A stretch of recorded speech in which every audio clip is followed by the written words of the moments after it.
শীতলকুচিতে BJP প্রার্থীর গাড়ি ভাঙচুর এবং হামলার অভিযোগ। শীতলকুচি বিজেপি প্রার্থী সাবিত্রী বর্মন তার গাড়িতে ভাঙচুর চালানো হয় এবং হামলা করা হয় বলে অভিযোগ তৃণমূলের বিরুদ্ধে, যদিও অভিযোগ অস্বীকার করেছে শাসক দল। আমরা প্রচার সেরে আমরা এদিকে যাচ্ছিলাম, তারপরে দেখি সামনে টিএমসির প্রোগ্রাম আছে, তো আমরা গাড়িতে ওইদিকে ঘুরে আমরা বেরিয়ে যাব, যে আমরা মালিবাগানের রাস্তা হয়ে আমরা বেরিয়ে যাই অন্য রাস্তা হয়ে। সাথে সাথে ওরা দৌড়ে এসে আমার গাড়িটা দেখেন কিভাবে ওরা ভাঙচুর করলো। আমার সামনে আমার এদিকে কাজ ছিটকে এসে আমাদের গায়ে লাগছিল।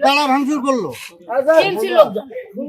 কোন জায়গাটায় হয়েছে ঘটনাটা? এই যে সিআরপিএফ সামনে দাঁড়িয়ে আছে, তাও কিছু করে না। ওখানে ওদের সামনে ছিল। মারছে, ওরা হাত পা গুড়ায় যেভাবে দাঁড়িয়ে আছে। কোন জায়গাটায়? থানার সামনে। শীতলকুচিতে বিজেপি প্রার্থীর গাড়ি ভাঙচুর এবং হামলার অভিযোগ। শীতলকুচি বিজেপি প্রার্থী সাবিত্রী বর্মন তার গাড়িতে ভাঙচুর চালানো হয় এবং হামলা করা হয় বলে অভিযোগ তৃণমূলের বিরুদ্ধে, যদিও অভিযোগ অস্বীকার করেছে শাসক দল।